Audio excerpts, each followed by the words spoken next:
Après une attente, une longue attente même, les Congolaises et Congolaises ont découvert pour la première fois un gouvernement dirigé par une femme, par une dame. Les gouvernements souminois investis depuis le 12 juin de l'année courante, on se permet aujourd'hui d'évaluer à mi-parcours ces gouvernements qui étaient pourtant porteurs de tant d'espoir pour les Congolais et Congolaises. Messieurs et dames, vous êtes bel et bien en train de suivre votre magazine Débat 24 sur les reflets de la ville de Kinshasa, Kin 24. Encore une fois, bienvenue à tous et à toutes sur ces plateaux très bien entourés comme toujours.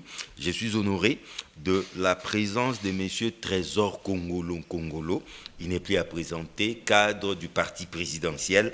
J'ai cité l'Union pour la démocratie et le progrès social, IDP sensible.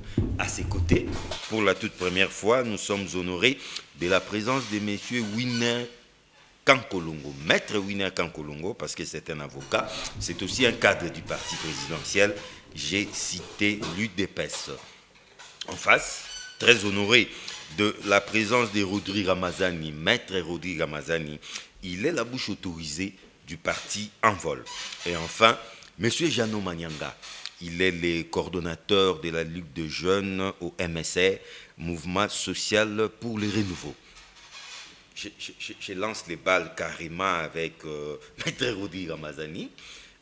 Maître Rodrigue Ramazani, une évaluation à mi-parcours du gouvernement souminois, bien que la tradition veut que ça soit 100 jours, légèrement plus de 3 mois. Globalement d'abord, comment pouvez-vous évaluer ces gouvernements? Quels sont d'après vous les ministères ou les ministres qui se démarquent déjà? Heureux d'être là. Mes salutations à tous les co-débatteurs et aux Congolais qui nous suivent à cet instant. Bon, évaluation à mi-parcours du gouvernement simino ne peut se faire que sur fond de son programme tel que présenté à l'Assemblée nationale. Autrement dit, y a-t-il plus de 2 mois après, y a-t-il lieu d'espérer ou nous avons déjà pris la mauvaise direction?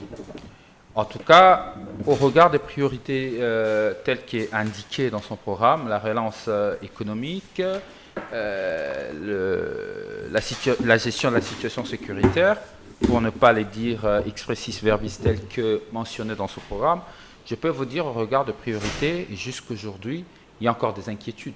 Il y a encore des inquiétudes sur l'amélioration de conditions de vie de nos compatriotes qui ne cessent de perdre leur pouvoir d'achat. Il faut dire, nous sommes à la veille de la rentrée scolaire. Il faut mentionner que le peuple congolais, aujourd'hui, a perdu son pouvoir d'achat à plus de 50% sur les années telles qui se sont écoulées, sur les 6 dernières années du pouvoir Tshisekedi.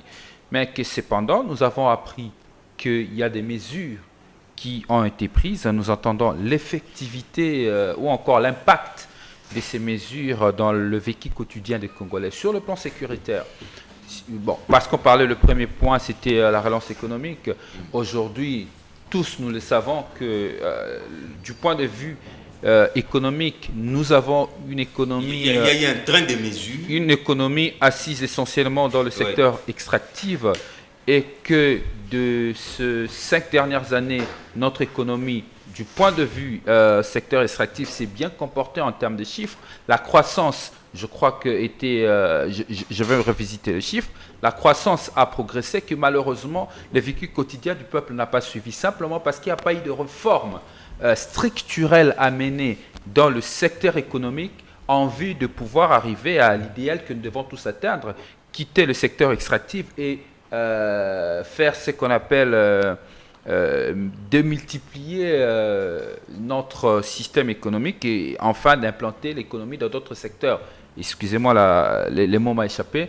Mais aujourd'hui, c'est idéal, nous ne l'avons pas encore atteint du point de vue économique, raison pour laquelle notre économie bat de l'aile.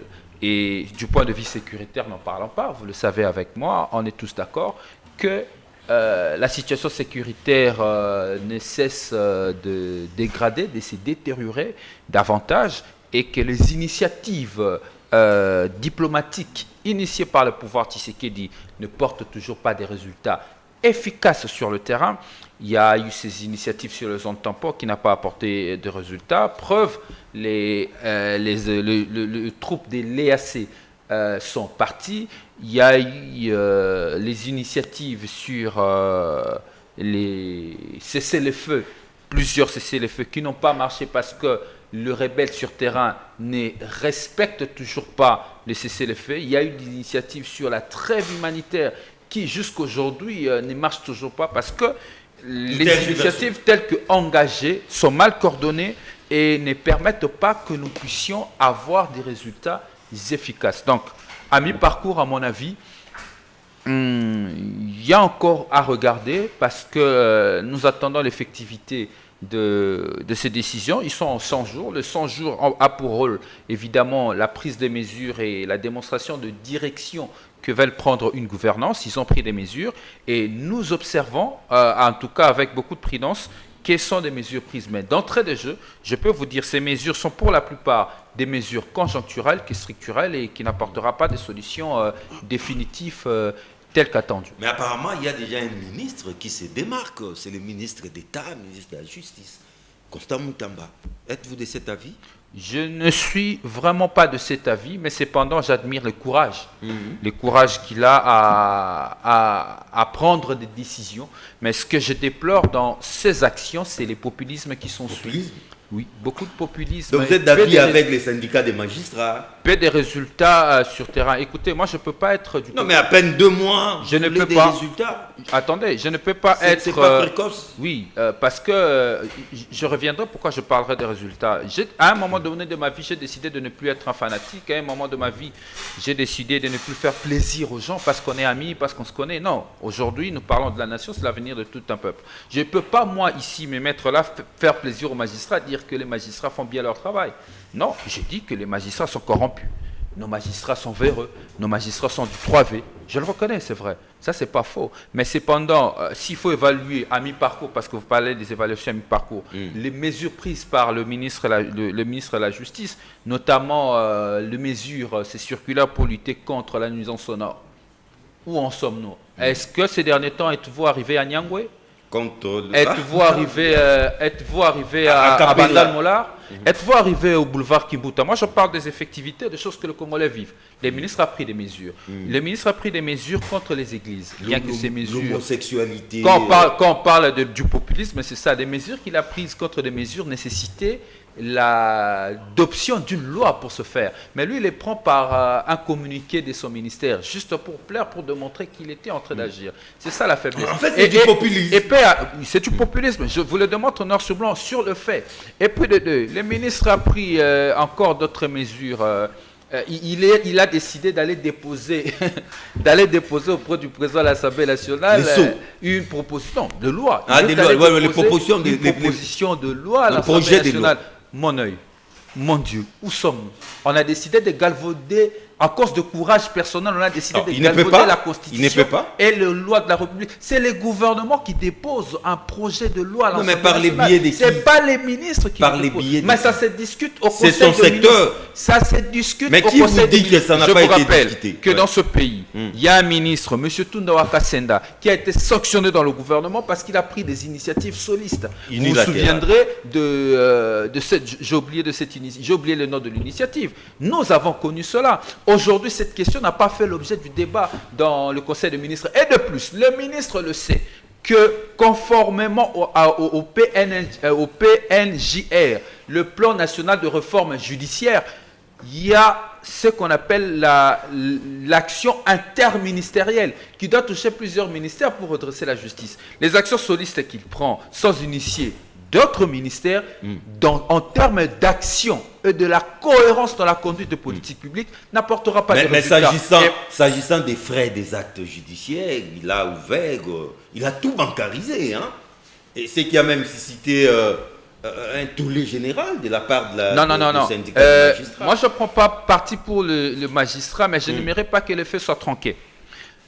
les magistrats ont commencé à remettre le ministre à l'ordre et qui du reste est revenu à l'ordre. Il faut le dire que le ministre de la Justice est revenu à l'ordre aujourd'hui parce que il a décidé de travailler maintenant avec le Conseil supérieur de la magistrature en lieu et place de faire ses meetings devant son cabinet pour s'attaquer aux magistrats. Parce que lui, le ministre, le sait qu'il n'a aucun pouvoir à sanctionner un magistrat. Et qu'attendez-vous par le pouvoir d'injonction? Il n'a qu'un pouvoir d'injonction, encore que le magistrat du parquet garde ce qu'on appelle l'opportunité de poursuite. Donc, tout ce que le ministre fait, c'est un monsieur intelligent que je connais à la faculté.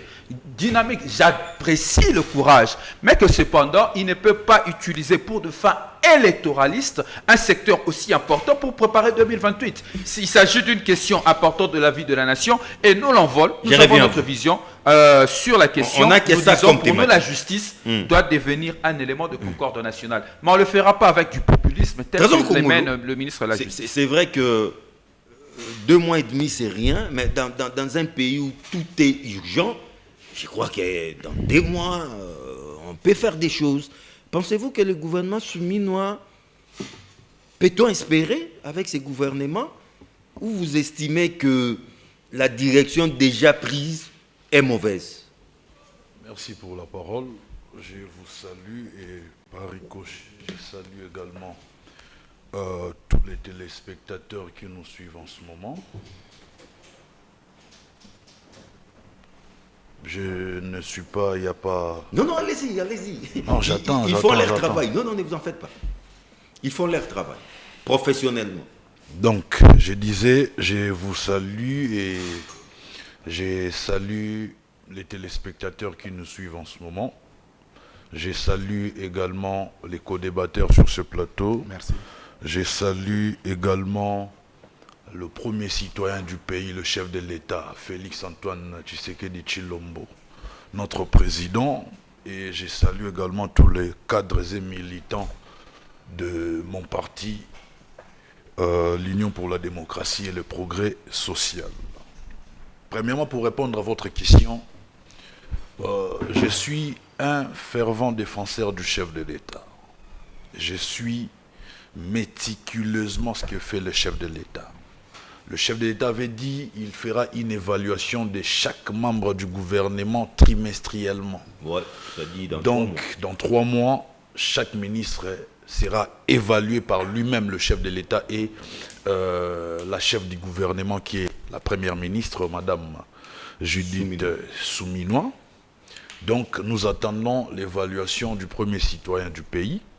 Mais quant à moi, je pense ici d'abord dire toutes mes félicitations à quelques-uns de l'équipe gouvernementale qui se sont démarqués par leur façon de faire. Oui, il faudrait ici être juste et féliciter tout d'abord le ministre de l'économie Daniel Mukoko Samba pour des mesures qu'il est en train d'entreprendre, des processus qui va aboutir à la baisse des prix de produits de première nécessité.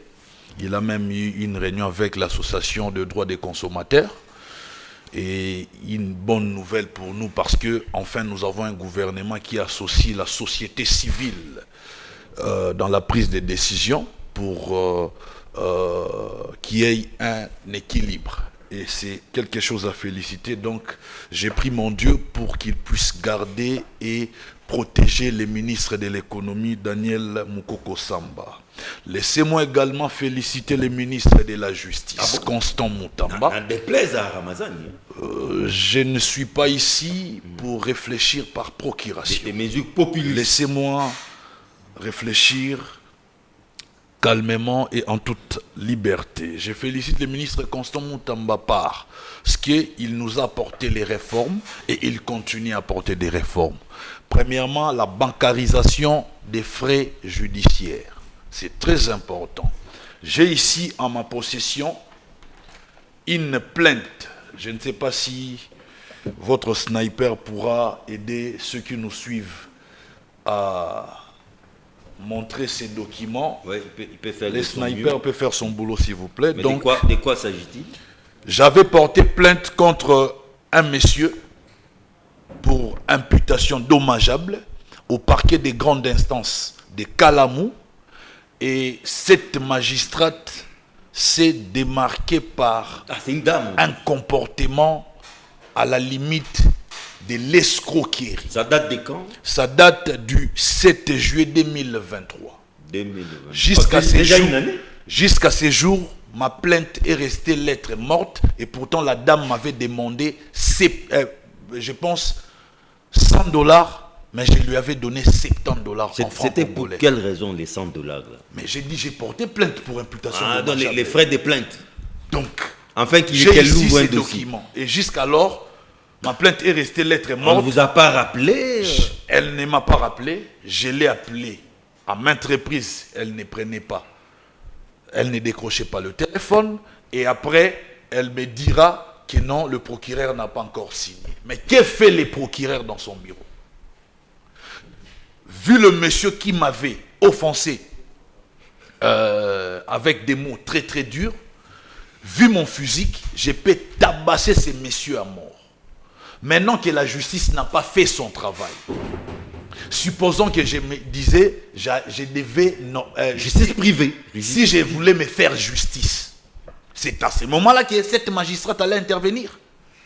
Voilà pourquoi moi je félicite le ministre Constant Moutamba. Enfin un ministre qui a ce pouvoir, qui a cette dignité, qui n'a pas peur de dire aux magistrats de bien faire leur travail. Et quelqu'un m'a dit ici avant l'émission que la plainte était gratuite, je ne savais même pas. Mais aujourd'hui, tout le monde ferme les yeux. Vous allez porter une plainte gratuitement. Oh, laisse tomber. Hein. Qui va d'abord accepter votre plainte? Ça, c'est une blague. Alors, je préfère qu'on donne un montant pour la plainte et mais que le travail soit fait. Que le travail soit fait et surtout que tous ces frais soient bancarisés. C'est ce qui est important. Déjà avec de telles réformes et avec le ministre Constant Moutamba, fini le régime des hommes forts. Il vous souviendra, il n'y a pas, je sais pas, il n'y a pas 2 semaines, il y a un général qui fait face à la justice en ce moment pour avoir torturé un avocat. Ah oui. Ah oui. Donc, moi je ne dirais pas que Constant Moutamba brille par le populisme. Il est en train de faire correctement son travail. Les magistrats se sentent menacés. Parce qu'ils se démarquent par la corruption. Ils se retrouvent dans un vaste réseau mafieux. Et ils ne veulent pas être contrôlés. Souvenez-vous, lors de mon passage, voilà pourquoi j'ai toujours dit que je suis un politologue averti. J'en avais parlé. Nous avons 3 pouvoirs. La séparation de ces 3 pouvoirs voudra que tout le pouvoir puisse se contrôler. Mais on se retrouve avec un pouvoir qui n'est pas contrôlé et ce pouvoir est plus fort que tous les autres pouvoirs. C'est le pouvoir judiciaire. Le pouvoir judiciaire peut arrêter le pouvoir exécutif, peut arrêter le pouvoir législatif. Mais qui arrête le pouvoir judiciaire à son tour? Les magistrats se comportent comme les demi-dieux. Ils font ce qu'ils veulent de nous. Ils te prennent, ils te mettent en prison, ils te font sortir quand ils veulent. Et vous verrez même que même les artistes et musiciens ont caporalisé les magistrats. Donc il y a des artistes et musiciens qui sont forts, qui ont beaucoup d'argent. Ils disent non, John Chitendema est énervé, je te donne l'argent, qu'il fasse un tour en prison pour même 3 jours et puis il sera libéré. Et c'est fait.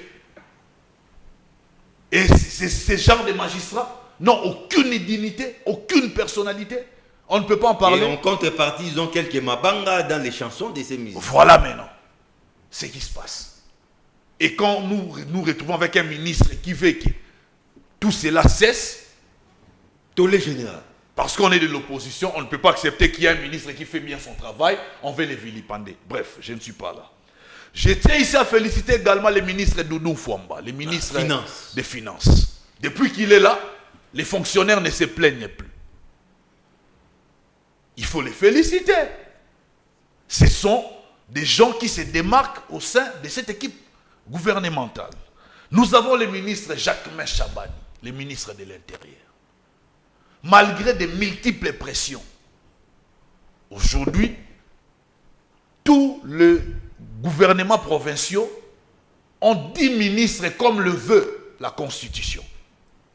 Mais avant le ministre Jacquemain Chabani, on avait 10 ministres provinciaux plus les commissaires généraux. Quand vous avez des gens qui se démarquent comme ça, il faut les féliciter. Parce que si vous les félicitez, c'est comme vous les encouragez à faire encore plus, à faire encore mieux que ce qu'ils font maintenant. Et ici, j'ai fait également un clin d'œil spécial à l'assistant personnel du chef de l'État, M. Michel Moulumba. Pourquoi? Parce que ces messieurs, si vous avez un dossier, vous les contactez, directement ça arrive à l'oreille du chef. Il vous souviendra que le chef de l'État avait dénoncé le fait que certaines informations ne lui parvenaient pas. Parce que certains proches ne veulent pas que le chef d'État soit informé, sachant très bien la position du chef de l'État. Le chef d'État veut le bien de son peuple et à chaque fois qu'il sera informé, il va prendre des mesures pour le bien de son peuple. Aujourd'hui, il faudrait dire que évaluer l'équipe souminois en moins de 3 mois, c'est être un peu méchant. Mais on doit laisser le temps à ces gouvernements, à ces hommes, ces femmes de travailler. Mais y a-t-il lieu d'espérer? Mais quand je vous donne quand je vous cite les noms, en disant ce que ces gens ont fait, ces ministres ont fait, il y a lieu d'espérer. 2 ou 3 ministres. Non, j'ai dit ceci. Ouais. Les ministres qui ont retenu mon attention. Ah, ok. Pour les autres, je vais également vérifier ce qu'ils font. Merci. Donc, mais j'ai parlé. Non, venez faire 10 minutes. Non, c'est vrai. 10 minutes. Laissez-moi. 10 minutes. Je vous dis. Mais pourquoi c'est toujours moi les qui parle moins que les autres? Les téléspectateurs sont d'accord avec moi. Revoyez même l'émission, vous allez me donner raison. Le temps d'avoir les avis et réactions de Jeannot Manyanga, gouvernement souminois, 2 mois et demi après, pensez-vous que les Congolais peuvent espérer, ou vous avez déjà l'impression que c'est foutu, il ne faut même pas compter sur ces gouvernements? Merci beaucoup, M. John, pour cette belle opportunité que vous nous accordez encore cet après-midi. Avant toute chose, comme vous le savez, nous, analystes politiques de l'opposition, comme vous le savez. Ouais, vous êtes du MSR, Fonds commun. Nous avons eu à émettre nos points de vue le jour où le gouvernement souminois a été investi. Vous savez que ce gouvernement a été investi sur base des assignations. Oui, programme. Que nous connaissons, le programme du gouvernement. En réalité, lorsque vous prenez les assignations faites par le gouvernement souminois, nous, à cette époque, nous avons dit que c'est utopique dans le cadre de pouvoir effectivement réaliser toutes les littératures qui a été faites par Madame Soumino. Oh. Oui, je l'ai dit, c'était juste... Littérature. Oui, c'était juste des littératures que les députés voulaient entendre et voulaient écouter, comme d'habitude. Le plus grand problème ici, il était question que ce gouvernement puisse répondre aux problèmes de la population, les vécus quotidiens de la population. Mais en 2 mois, on ne peut pas non plus faire des miracles. L'amélioration des conditions de vie de la population. Nous évaluons aujourd'hui les gouvernements soumis dans 2 mois, mais nous devons évaluer les gouvernements Tshisekedi après 8 mois. Parce qu'il a prêté serment. Oui, au mois de janvier. Au mois de janvier. Moi, je le prends en tant que tel. Est-ce que, en dépit de quelques mois qui restent encore, les Congolais peuvent espérer quelque chose? Nous rappelons encore ces utopiques. Non, pas quelques mois, c'est plus de 3 ans. Il reste combien de mois pour que l'année se termine? Non, mais dire quelques mois, c'est comme si c'était 6-7 mois, or que c'est plus de 36 mois. Laisse-moi analyser, M. John. Je prends seulement un secteur simple. Tout le pouvoir que nous avons aujourd'hui trouve son soubassement sur la production nationale.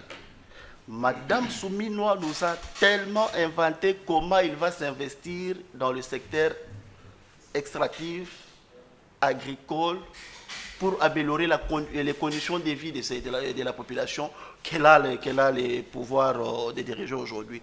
Mais j'ai relevé une chose. Madame Souminois a un défi majeur qu'elle est en train de répondre, c'est le défi de la dette extérieure que nous avons aujourd'hui. nous avons plus de 10 milliards de dollars de la Banque mondiale et du Fonds monétaire international. La dame, elle prend le pouvoir, la Banque mondiale elle donne des conditions de mesures structurelles au niveau de ces gouvernements sous-minois. Mais aujourd'hui, qu'est-ce que nous constatons? Les régimes, les gouvernements sous-minois est en difficulté d'abord de pouvoir répondre aux conditions du Fonds monétaire international et de la Banque mondiale, pour solder la dette du quinquennat passé. Pour répondre à cela, les soubassements se retrouvent au niveau de la production nationale. Dans la production nationale, notre économie est basée sur le secteur extractif qui est le minerai. Je suis mal à l'aise de constater qu'aujourd'hui, le gouvernement congolais est en divergence totale avec les investisseurs congolais. Aujourd'hui, je viens de constater, on vient de m'informer que tout le compte du TFM aujourd'hui, des KCC, sont bloqués par le gouvernement congolais. Pour quelle raison? Je ne sais pas. Il en est de même pour d'autres investisseurs qui sont dans ce secteur-là. Dans les secteurs miniers. Dans les secteurs miniers. Maintenant, le problème, c'est quoi?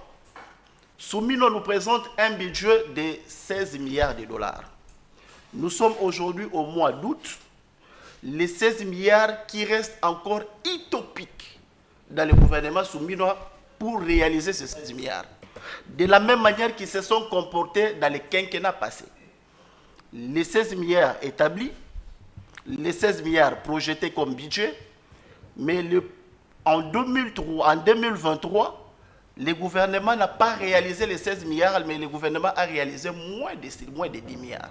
C'est une difficulté pour que les conditions de vie de cette population, tant inventées par ce gouvernement, que leur amélioration des conditions de vie puisse se ressentir parce que les recettes réalisées dans ce secteur-là ne retrouvent pas les canaux habituels pour que cela entre dans les caisses de l'État. Qu'est-ce que nous constatons? Notre balance des paiements. Nous avons fait des démarches, nous avons fait des analyses profondes. Qu'est-ce que nous constatons en réalité? Notre balance des paiements qui est assujettie sur la production nationale, notre balance des paiements est déficitaire. Et déficitaire comment? L'État congolais a multiplié plusieurs sources d'exportation qui ne passent plus dans des canaux officiels de l'État. Au mois de, je pense l'année passée, au mois de février, la DGI et la DGRAD a relevé un point pour dire qu'ils ont constaté que les banques, les caisses, les comptes bancaires de la DGI, de la DGRAD, auxquels les miniers payaient, il y avait une multiplicité d'autres comptes fictifs à côté qui, ces recettes-là, échappaient à l'État congolais. Du coup, pour que cette condition de vie de la population devienne hypothétique, parce que les budgets réels qui devraient résoudre, n'est-ce pas, et pour que la distribution soit effectivement équitable dans des institutions, devient difficile. Dans notre pays, par exemple, le pouvoir d'achat est assujetti dans les fonctionnaires que nous sommes. Lorsque les fonctionnaires n'arrivent plus à toucher leur salaire... Non, mais il y a des changements avec le ministre Famba. Congolo l'a dit. Écoutez, payer à temps, c'est un droit. Mais payer les arriérés en un autre. Parce qu'aujourd'hui, nous avons des fonctionnaires qui ont 6 mois, donc, bref, 7 mois... Où est-ce que vous voulez en venir? Pardon? Bref, où est-ce que vous voulez en venir? L'avenir demeure sombre avec les gouvernements soumis. Effectivement, je pense que ce secteur-là, pourquoi? Parce que mon prédécesseur, Maître Rodrigue, il a un peu parlé de l'économie, du droit, de la justice. Je ne voulais pas revenir sur le droit de la justice et la diplomatie. C'est pourquoi je prie seulement ce secteur-là. Vous voyez? C'est une réalité que nous vivons dans notre pays. Les fonctionnaires de l'État, c'est eux qui contribuent beaucoup plus à notre économie. Lorsqu'on paye les fonctionnaires, C'est-à-dire, l'argent circule à tous les niveaux. Lorsqu'on ne paye pas les fonctionnaires, les mouvements, le circuit national est bloqué. C'est la réalité que nous avons aujourd'hui. Parce que le budget présenté par l'État congolais, par le gouvernement souminois, devient hypothétique au mois d'août dans l'approche réalisation. Je suis en train de poser plusieurs questions au gouvernement, aux responsables du gouvernement congolais. À quel texte qui vont revenir au bon sens de pouvoir présenter un budget réel à cette population, au gouvernement, lequel budget doit prendre en charge les peuples congolais. La production, elle est très faible. Les fonctionnaires ne sont pas payés. Dans les fonctionnaires, nous avons les fonctionnaires civils et les fonctionnaires militaires. Aujourd'hui, l'État se retrouve bloqué à cause de mauvais diagnostics présentés par le gouvernement souminois. C'est ainsi que lorsque Mme Souminois faisait ses littératures au niveau de l'Assemblée nationale, nous nous sommes dit que ces littératures étaient très bien appropriées pour que les députés de la majorité puissent entendre. Donc il les a caressés dans les sens du poil. Effectivement. Ils sont tombés dans les panneaux. C'était ça l'objectif. Winakan Kolongo, gouvernement souminois, 2 mois après, faut-il continuer d'y croire? Merci beaucoup, très cher John. Laissez-moi saluer les co-débatteurs. Merci. Merci. Ce n'est pas facile de venir partager l'intelligence avec les uns et les autres. Et cela est fait justement pour aider la population congolaise de comprendre réellement comment notre pays est en train d'avancer.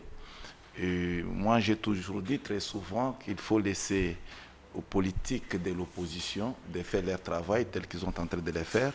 Et ils le font de très belle manière. Et donc ils jouent leur rôle. Ils jouent leur rôle. Ils sont en train de respecter effectivement l'article 8 parce qu'en écoutant les uns les autres, je n'ai pas senti de mots en caractère vexatoire ou injurié. J'ai vite compris que je suis en face des responsables, lesquels sont conscients de leur pays. Mais Kassira d'Étienne, pour être loyal envers moi-même, il m'est permis de féliciter d'abord mes co-débatteurs. Et je vais commencer d'abord avec Trésor et par la suite Maître Ramazani et mon frère aussi. Il s'appelle Magnan. Je connais, c'est un habitué d'ailleurs qu'on se voit chaque jour avec les sites de plateau de télévision, voilà. Mais seulement parce qu'il a qualifié le programme du gouvernement de littérature. Pour ce qui est le bon droit aussi, mais il oublie que l'article 91 de la Constitution donne effectivement le droit à un gouvernement de venir présenter son gouvernement. Et cela va se faire à l'hémicycle, son programme. Et cela se fait dans l'hémicycle de la République démocratique du Congo qu'on appelle l'Assemblée nationale. Donc je ne sais pas par où et dans quelle législation congolaise, soit dans quelle loi qu'il a tiré le terme littérature. Bon, c'est son droit le plus légitime. Il peut jouer avec des mots français comme il veut. Mais qu'à cela détienne, Monsieur John, il est prématuré de parler de l'évaluation du gouvernement. Seulement dans deux mois, je trouve que pour moi c'est trop prématuré. Une évaluation à mi-parcours. Hein? À mi-parcours, certes, oui, mais il faut comprendre aussi qu'entre-temps, à mi-parcours, il y a l'installation du gouvernement. À mi-parcours, il y a l'installation du cabinet de ministres. À mi-parcours, et tout cela étant déjà fait, je pense que le gouvernement congolais n'a pas encore eu beaucoup de temps. Mais dans un pays où tout est urgent, où il n'y a qu'un colo, un seul jour compte. Hein? Exactement, tout est urgent partout. Et partout au monde, on considère que chaque pays est appelé à évoluer, à continuer à évoluer, d'aller plus loin. Et c'est de la même manière que nous le faisons aussi. Mais seulement, M. John, on a cité des points que moi j'estime être corrects par mon frère Trésor lorsqu'il vous parle de ministre de justice. Surtout que vous êtes avocat, c'est votre secteur. Je ne suis pas seul, je les partage avec Maître Ramazani. Et nous vous disons que nous personnellement comme avocats, mais ici vous n'avez pas réussi avec notre qualité d'avocat pour éviter des sanctions disciplinaires au Conseil de l'ordre exact. Mais du moins nous sommes en train d'analyser. Ce que nous subissons avec des magistrats, nous comme avocats, mon frère, je vous dis que c'est de trop. Hein, c'est de trop. Et qu'à cela, nous sommes en 1988. À l'époque de M. Mobutu, il avait pris une ordonnance-loi qui donnait les injonctions aux magistrats de la République. Et c'est là tout magistrat était obligé de se soumettre derrière cette ordonnance. Et à l'époque, nous sommes sans ignorer que même le cabinet de M. Mobutu pouvait appeler un magistrat et lui donner des injonctions comment il peut orienter les dossiers. Mais fort malheureusement, avec l'avènement de la Constitution du 18 février 2006, nous avons vu une loi organique qui a été mise en place pour accompagner effectivement la magistrature et qui interdisait effectivement qu'il y ait l'injonction sur l'appareil judiciaire. Ça, nous en sommes conscients, mais il faut aussi signaler, marquer tout cela, on reconnaît quand même le pouvoir d'injonction à un ministre qui ne va pas donner l'injonction au tribunal ou soit au parquet, mais qui collabore avec le PG de la République. Et c'est là, tout avocat conscient, c'est que le parquet général de la République doit être en parfaite collaboration avec le ministère de la Justice. Parce que j'ai entendu d'aucuns disent que Moutamba est en train de donner les injonctions, voire même aux magistrats, et il fait du populisme. Bon, du populisme, certainement, ce sont des mots... Pour des raisons électorales. Ce sont des mots qu'on tire en politique. En politique, nous sommes habitués que ce sont des histoires que nous utilisons justement pour informer à la population que voilà ce qu'il est en train de faire. Ne tenez pas compte de ça, parce que nous avons d'autres cartes qu'on va vous proposer. Donc c'est tout à fait normal. Moi, je ne suis pas là pour des mots qu'on n'utilise pas mes co-débatteurs. Ils sont responsables de leurs mots, mais seulement à casser la détienne. Nous sommes tous convaincus et nous sommes tous persuadés que M. Moutamba est en train de faire de bon travail. Là où les autres avaient peur de les faire hier et aujourd'hui, Moutamba a pris le courage de les faire à haute voix. On vous a donné un exemple ici que vous pouvez toutefois tenir compte. C'est frais judiciaires? Non. Monsieur le général Kifa, oui. Qui est l'ami proche à monsieur Kabila, qui a chicoté un avocat. Et je me souviens du jour en question, j'étais présent au palais de justice, ensemble avec les confrères. Et je me demande, ce monsieur, lorsqu'il prend le courage de torturer un avocat de surcroît, de tabasser comme il veut, et à l'époque de M. Kabila, il en faisait trop. Et donc c'est pas pour la première fois. Hein. Qu'est-ce qui en venait justement après avoir commis des actes de barbarie comme ça? Donc nous constatons tout simplement... Mais quand il y a un souci, devant la cour, le général Kifa aura besoin d'un avocat. Hein.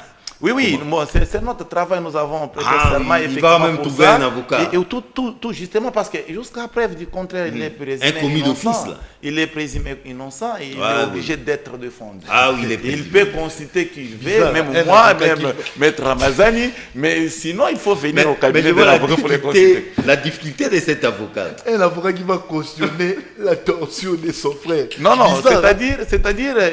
Non, il est présumé innocent. Il est présumé innocent. Il faut prouver cette culpabilité. Exactement, il doit avoir aussi des moyens de défense. C'est ça même l'état de droit. Il n'a qu'à se défendre seul. C'est ça même l'état de droit que nous avons consacré en République démocratique du Congo. Bizarre, hein? Mais écoutez, mon frère ami, mais les actes posés par lui est visible et palpable. Flagrant. Et très flagrant, voire même. Je suis en train de voir qu'un avocat conscient ne peut aussi ne pas aller, mais sauf le cas contraire. Non, mais c'est contre les droits de la défense. Exactement, sauf... Il faut un commis d'office. Sauf, exactement. Donc, qui viendra malgré lui. Nous sommes dans l'obligation de l'assister. C'est un citoyen congolais au-delà de tout. Même Kabila, s'il revenait aujourd'hui et qu'on l'arrête par rapport aux actes par lui suspectés, il aura toujours besoin des avocats. Non, Kabila, c'est différent. Lui, il a malmené un avocat. Non, ce n'est pas différent, mon frère. Lorsque la population congolaise est en train d'être tuée en République démocratique du Congo, suite à la complicité de ces messieurs-là, il ne faut pas prendre ça à la légère. Ce sont des histoires à prendre avec beaucoup de considération, parce que lorsque Maître Ramazani est en train de ramasser la question de l'insécurité en République démocratique du Congo, moi je les comprends, et à ce stade net, il ne pouvait pas citer les noms des gens, parce que peut-être il a des raisons, certes, mais à des fois, il faut qu'on arrive au point de citer les noms de gens qui tourmentent effectivement la République. Hier, ça s'est compris parce qu'il y a eu l'avènement de la Constitution qui a donné effectivement le temps à nos compatriotes qui passaient des mêmes comportements hier. Et aujourd'hui, on ne peut pas revenir dans ces actes odieux qui nous fait tuer nos sœurs et frères. Mais pour apaiser mon frère Rabanzani, je vais lui dire que le chef de l'État, avec la diplomatie que les meilleurs moyens d'ailleurs pour trouver des solutions avec des pays partenaires ou des pays serres, c'est seule la diplomatie que nous devons utiliser et continuer à se soumettre. Mais Ndeko, chers frères, quand on nous parle de 16 milliards qu'a présenté Madame Soumino. De littérature. Non, c'est là on a qualifié d'autres termes français que nos frères du PPRD ne cessent jamais de lire le dictionnaire. D'hypothétique. On vous dit que c'est hypothétique. Or, il est conscient que pendant 18 ans, ils n'ont jamais eu le courage de proposer à la nation congolaise ces genres de montants. Or, cela donne l'efficacité au gouvernement de bien travailler et réaliser, cher John. Parce que si on n'a pas les ambitions, comment notre République va-t-il effectivement évoluer? Et c'est de là que nous nous disons notamment qu'on doit donner la charge aux épaules de ceux qui ont la gestion de la res publica, de bien nous faire effectivement du travail et d'amener le Congo dans les ambitions élevées et très hautes, pour que la nation retrouve effectivement la belle robe que nous avons reconnue hier. Merci. Mais sans ambition, c'est nul. Donc, c'est-à-dire, M. Janon ne peut pas nous inviter les gouvernements, certes, de ne pas avoir les ambitions grandioses pour ramener effectivement notre République au-dessus de la mêlée. Je reviens. Donc, Rodrigue Rabanzani, cette fois-ci en 3 minutes, hein, c'est juste pour réagir. Après ces premiers tours de table, quelle est votre réaction? Je crois que nous avons des approches de gouvernance diamétralement opposées. Pour moi, lorsqu'on dit que le ministre de la Justice fait correctement son travail, ouais, il est applaudi. Ça veut dire nous mettons l'accent du premier levier sur l'indépendance effective de la justice, sur l'accès de la justice, et le troisième levier, nous le mettrons sur la bonne administration de la justice. La bonne administration de la justice est liée évidemment par le respect de loi de la République. Moi, je suis estomaqué, dépassé, lorsque je vois certaines mesures telles que prises par le ministre de la Justice, notamment par circulaire, et d'interdire l'existence à moins de 500 mètres d'une église et d'imposer aux pasteurs de représentants légaux de certains comportements alors que cela découle d'une loi. Bon, dire qu'il a bien travaillé, ça dépend des approches. Moi, je suis dans une approche purement technique et dans le fond. Mais dans le forme, chacun peut tirer ses responsabilités. Dire qu'il a bien travaillé, alors qu'il n'y a même pas 2 jours, lorsque ces conflits entre lui et les magistrats, que je ne soutiens pas, je ne soutiens pas les magistrats, je suis dans la gouvernance, que je ne soutiens pas, il a dit qu'il ne reculera pas d'un seul pas. N'est-ce pas qu'il était prêt d'aller à l'affront parce qu'il avait sa tribune qu'il faisait chaque matin avec les membres de son cabinet. Les réseaux mafieux s'agitent. N'est-ce pas, avec les membres de son cabinet. Aujourd'hui, lui voir hier, donc c'était hier que le ministre est revenu au bon sentiment. Et on lui a fait certainement comprendre que le pouvoir judiciaire était... Donc fini les tribunes populaires. En tout cas, lui-même, il a dit qu'il n'y aura plus d'invectives contre le magistrat et tout devra se faire dans un cadre de concertation entre le Conseil supérieur de la magistrature, qui est censé gérer le pouvoir judiciaire, et l'exécutif. Ici, c'était de rappeler à M. Moutamba quels sont les piliers de la gouvernance, sur quoi il devait marcher. Parce que monsieur faisait du populisme et que la réalité de la gestion lui a rattrapé. Maintenant, chacun a sa façon de voir la gouvernance d'un État. Chacun a sa façon de voir la gouvernance d'un secteur. De ce que moi je connais en tant que responsable politique du secteur de la justice, la manière dont ce secteur doit fonctionner, M. Moutamba a tout fait, sauf le travail qui doit être fait dans ce secteur. Je rappelle, qu'aujourd'hui, nous avons plus de 2500 magistrats nouvellement recrutés qui sont impayés et qui sont non affectés. Nous avons encore la toute première vague, Félix Tshisekedi, qui ont été recrutés, qui ne sont pas affectés. Vous savez pourquoi? Parce qu'il n'y a pas des infrastructures adéquates dans nos territoires et provinces pour les amener à travailler. Ce secteur est sensible. Aujourd'hui, je rappelle que nos populations rurales n'ont pas accès à un avocat.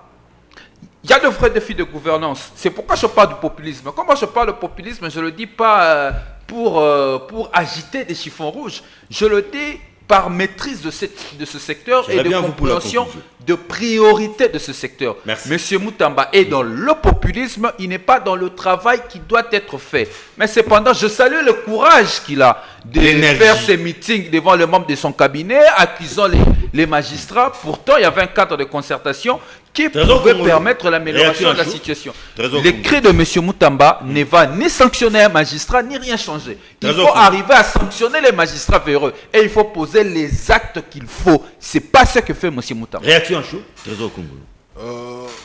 Merci. Je pense que Constant Moutamba, le ministre d'État de la Justice, en charge de la justice, fait ce que le chef de l'État lui avait ordonné de faire. Lui-même, le chef de l'État, à plusieurs reprises, a fustigé les comportements des magistrats. Je pense même qu'il avait dit à Goma, au micro de votre confrère Christian Lusakweno et d'une dame que souvent son nom m'échappe, il a dit, même si mes conseillers venaient pour influencer vos décisions judiciaires, arrêtez-les.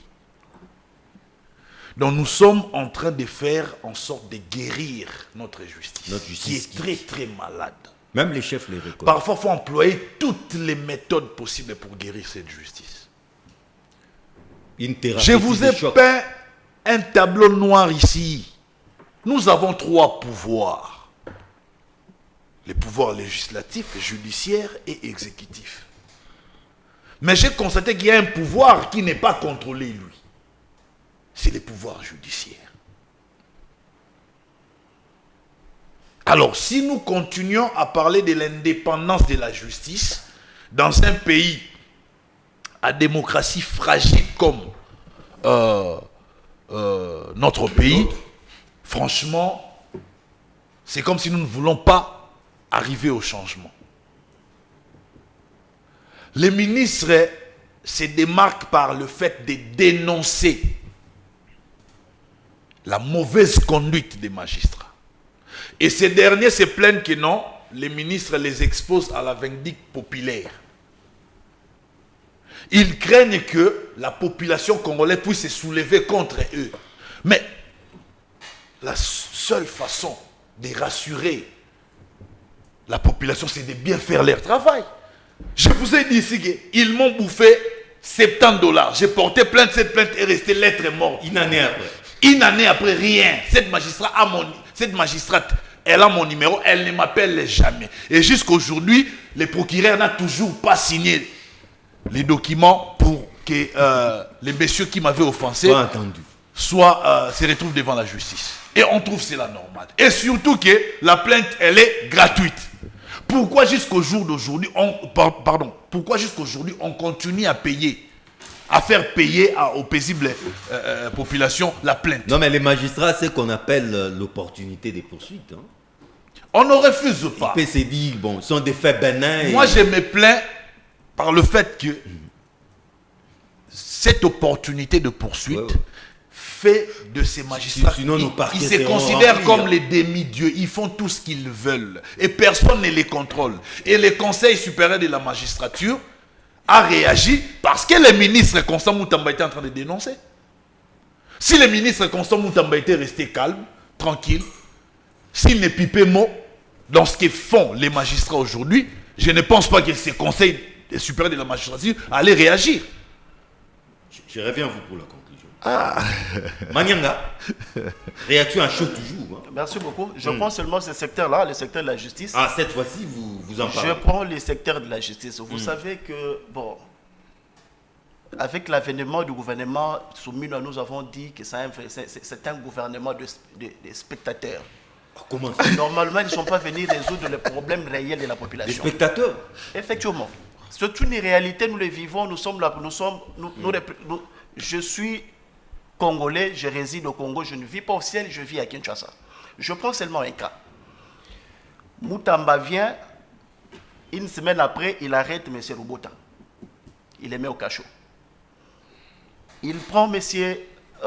Mike Kassenda, dans le dossier que nous connaissons tous. Pelé Mongo également. Écoutez, si les détournements, Sauf M. Kazed.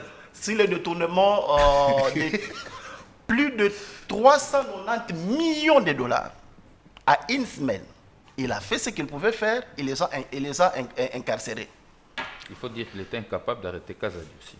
Incapable. C'est dans son bilan. Incapable d'arrêter Kazadi. Et le ministre Kazadi a défié le ministre de la Justice. Et aujourd'hui... Malgré son circulaire. Mais Kazadi qui a été défendu par les il chefs n'a de pas l'État été lui-même. défendu. Bon, au fait, Ouais. il a été défendu, protégé Après par... les Imaginez-vous. évaluations. C'est ça l'état de la nation que nous avons aujourd'hui. Le ministre honoraire a défié les ministres en fonction de la justice. Qu'est-ce que nous constatons?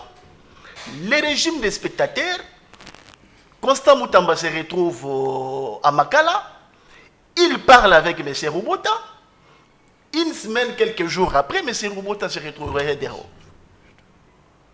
M. Modero Simba, un député, qui a dénoncé sur l'assassinat d'un député qui est resté, qui a laissé une femme veuve, les enfants orphelins, n'est-ce pas? Et toute la famille est en train de sombrer avec la disparition de l'événement de Chéribin Okende.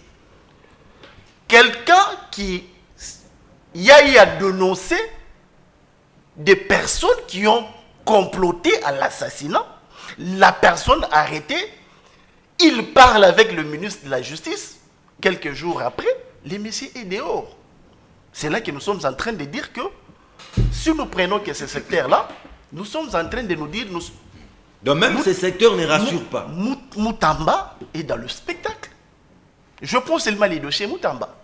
Il y a les dossiers majeurs.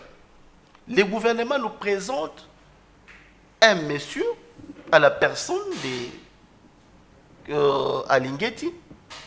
Alingeti qui vient en train de rouler dans la farine tous les ignorants. Moi, je l'ai dénoncé plusieurs fois. Comment se fait-il, avec le gouvernement que nous avons aujourd'hui, des soumis noirs et le gouvernement passé, quelqu'un qui vient, qui introduit de nouvelles donnes? Moi, pour la gestion des finances publiques, la patrouille. Je vais initier la patrouille financière. En amont comme en aval. Mais c'est Alingeti recrute les inspecteurs à tous les niveaux. C'est-à-dire quoi? Comment se passe les marchés publics? Dans les marchés publics, l'État se protège. Alingeti, à son tour, il recrute tous les inspecteurs spécialistes. Bref, qu'est-ce que vous reprochez à Alingeti? Voilà. Qu'est-ce que nous reprochons? Qu'est-ce que nous reprochons? C'est quoi? Ouais. Bref, qu'est-ce que nous reprochons? C'est quoi? Alingeti introduit le contrôle a priori. C'est-à-dire quoi? Dans le contrôle a priori. Il procède aux vérifications documentaires lorsqu'il y a un marché public. Donc, ce marché public est sectoriel. Par exemple, l'État congolais peut pouvoir commander les véhicules. Je prends seulement ce secteur. Le problème se trouverait où? Oui. À son niveau, il avait recruté les inspecteurs spécialistes pour la certification de ce dont l'État a besoin. Les contrôles a priori en amont, c'est fait. Et il initie les contrôles a posteriori. C'est-à-dire quoi? Les finances décaissées, les circuits de dépenses, jusqu'à ce que, n'est-ce pas, ces marchés puissent arriver à la maturité. Mais qu'est-ce que nous constatons? Comment expliquer? Dans les contrôles a priori, il a contrôlé les forages. Il savait que ces forages ici ne coûteraient pas, ne coûteraient pas 800 000 dollars. Il a fauté. Comment se fait-il que on a décaissé plus de 800 millions, mais c'est Alingeti qui n'est pas au courant? C'est pour dire quoi?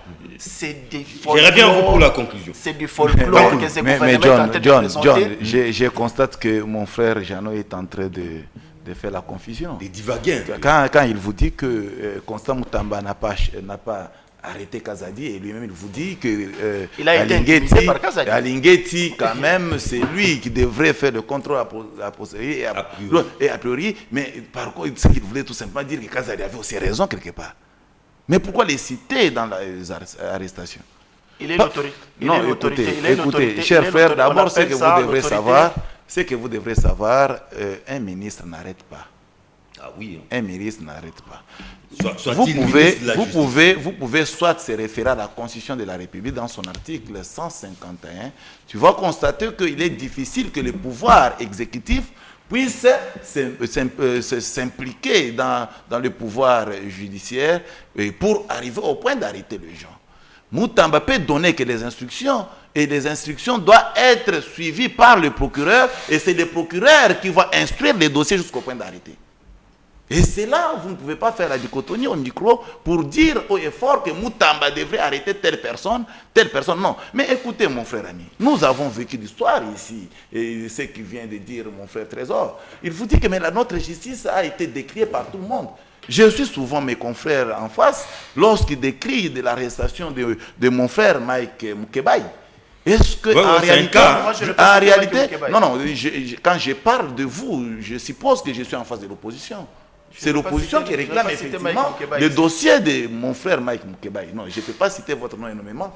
Donc, ce qui voudrait dire que l'arrestation de Mike Mukebai est en train de faire des tollés. Comment expliquer un monsieur arrêté et que jusqu'à ce jour, ça date plus d'une année ou une année et demie et que son dossier n'a jamais été fixé au tribunal pour connaître les fonds. Et c'est là nous décrions effectivement de la faiblesse de la justice. Mais quand Moutamba vient, il vous dit que ce genre d'histoire, nous ne devrons plus le voir. Et que les opposants aujourd'hui vous disent que non, tout ce qu'il est en train de faire là, ce sont du folklore. Oui. Peut-être, c'est de là que je dis, mon frère Ramazani, c'est un politique. Il peut glisser des mots en caractère politique pour tirer l'attention, effectivement, de notre population. Mais il sait en soi que ce que Moutamba est en train de faire, ce n'est pas facile parce qu'il a trouvé une tâche très lourde.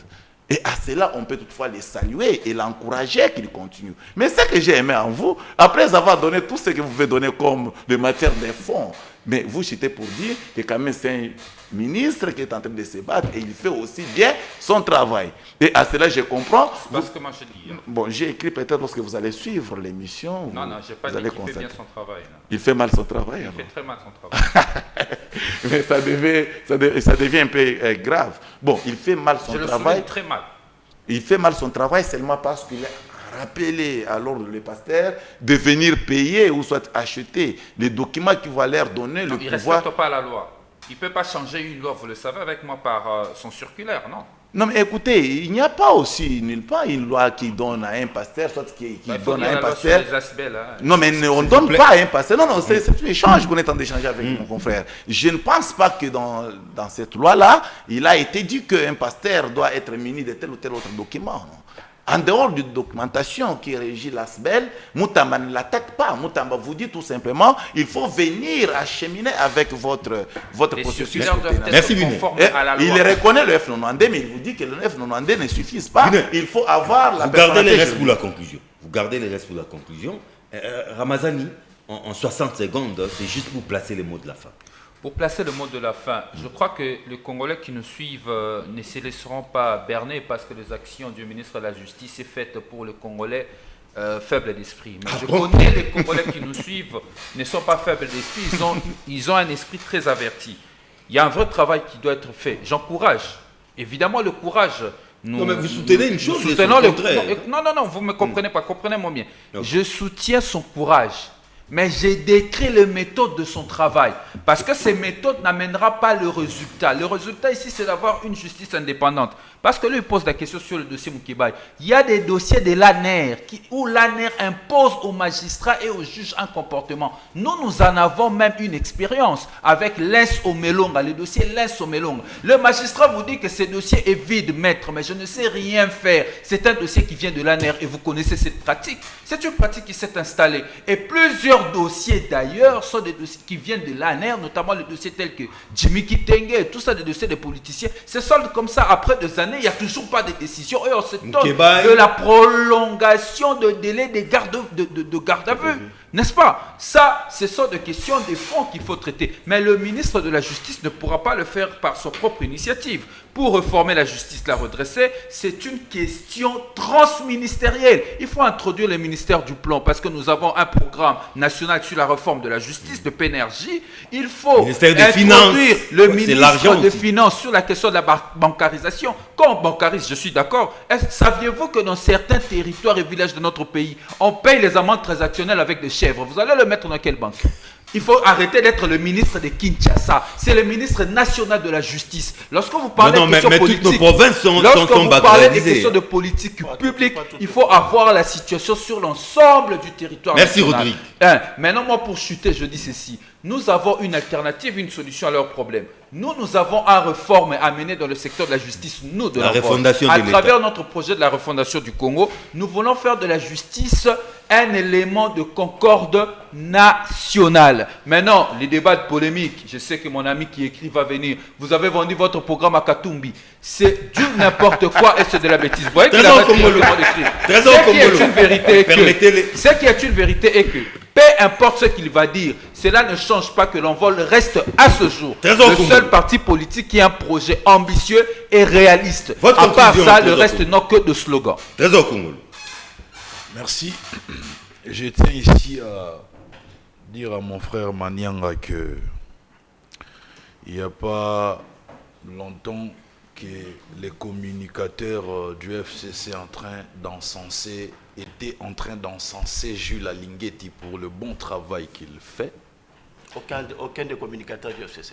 Janon Lopep. Vous allez réagir. Janon Lopep ne représente plus l'IFCC. Mais quand il représentait encore le FCC. Non, c'est quelqu'un qui a été, je te réponds, c'est quelqu'un qui a été acheté par Jules Alinguetti. C'est comme ça qu'il est rayé encore en train de défendre le FCC. Il est rayé du FCC à cause de ça. C'est comme je dirais à mon co-débatteur d'Envol, si Constant Moutamba faisait partie de son parti Envol, il allait acclamer Constant Moutamba. C'est pas Rodrigue Nous Ramazani. connaissons tous. Désolé. C'est pas moi. Si modus c'est votre cas, il ne faut pas me mettre dedans. Moi, quand je suis d'accord, je le suis. Quand je suis contre, je le suis. Il ne faut pas me mélanger. On fait de la politique, mais on n'est pas mélangé dans la même sauce. Donc, aujourd'hui, pas d'accord. Aujourd'hui, je ne suis pas un opportuniste. Aujourd'hui, il faudrait féliciter Jules Alinguetti. Je souffle pas faire JB. Pour... si on doit faire les débats avec des gens qui ne sont pas élégants, qui ne font pas preuve d'une certaine élégance. Allons-y. C'est écoutez, votre quand on fait les débats, vous Ouais. restez calme, vous attendez votre temps. Donc ça, c'est déjà la Temps de conclusion. parole. Et c'est ça même l'élégance. Allons-y. Même si ce que j'ai dit, ça vous fait mal, maîtrisez-vous, attendez votre tour. Donc, je disais, ici, il faut féliciter Jules Alinguetti, parce que ces messieurs font peur aux détourneurs. Tous ceux qui détournent ont peur de Jules Alinguetti, parce qu'il ne fait que dénoncer. Ce n'est pas Jules Alinguetti d'arrêter qui que ce soit. Il transmet son rapport à la justice et c'est aux magistrats de faire leur travail. Si les magistrats ne font pas leur travail, les magistrats que vous défendez ici sur ce plateau, s'ils ne font pas leur travail, ce n'est pas la faute à Jules Alinguetti.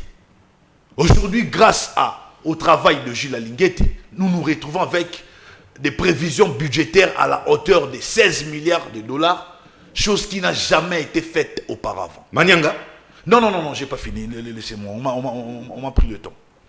Donc, il faut féliciter Jules Alinguetti. Il fait bien son travail.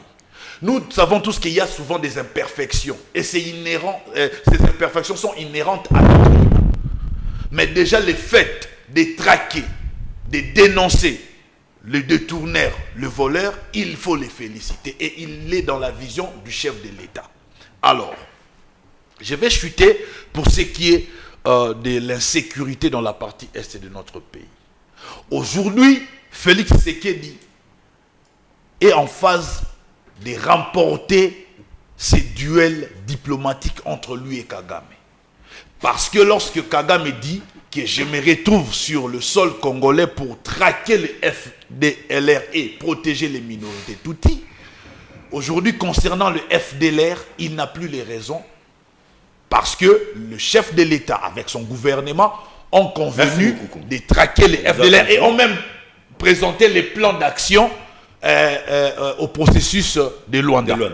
Donc, pour dire que nous sommes en train de chercher des voies et moyens comment donner une paix durable dans cette partie aux populations qui ont tant souffert, et ça prend le temps que ça prend parce que c'est votre autorité morale du FCC qui a détruit ces pays, qui a détruit, fragilisé la sécurité de notre pays.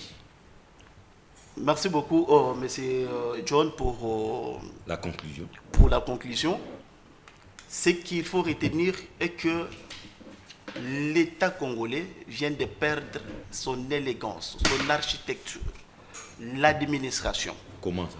Et du coup, nous nous retrouvons dans un trou noir entre nous, Congolais, et le gouvernement. C'est le gouvernement qui devrait répondre et remettre le sourire au peuple congolais. Malheureusement, ceux qui sont au pouvoir aujourd'hui sont incapables de résoudre le problème des Congolais.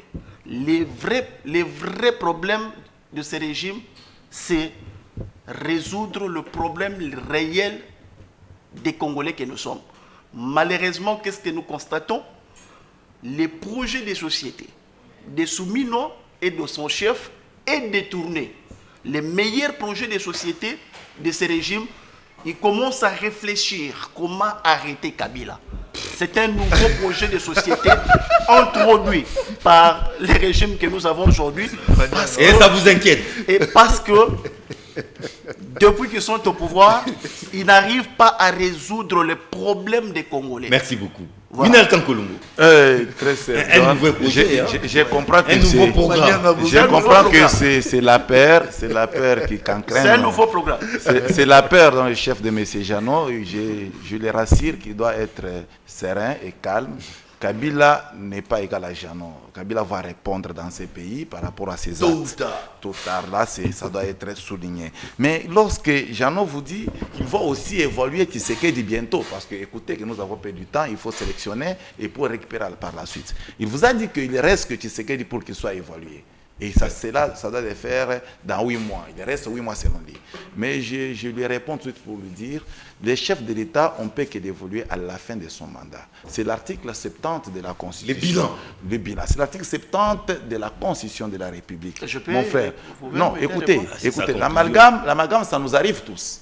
Mais nous vous invitons de bien nourrir les arguments lorsque vous venez dans un plateau précieux tel que celui-ci. Et être souple comme mon frère Ramazani. Il m'a vu en train d'écrire quelque chose, il a compris ce que j'étais en train d'écrire, mais je l'épargne en ça parce que ce n'est pas élégant. Il vous a déjà répondu. Exact, il a déjà répondu, mais c'était justement pour lui dire, moi personnellement, j'ai confiance à notre président de l'envol, mais seulement il choisit très souvent les mauvais côtés de l'histoire, justement pour se faire de la baisse politique. Merci, et du populisme. Merci à ce beaucoup, stade, je pense en 2028, j'invite mes frères à bien raisonner à plusieurs reprises, à ne pas jeter l'éponge sur un monsieur qui n'est pas capable de racheter le pouvoir. Du parti en vol, merci. Et Jeannot Manyanga du MSR, merci beaucoup. Rediffusion, c'est samedi à partir de 8h30. Retrouvez-moi les vendredis prochains. Même chaîne, même heure, même plaisir. Au revoir.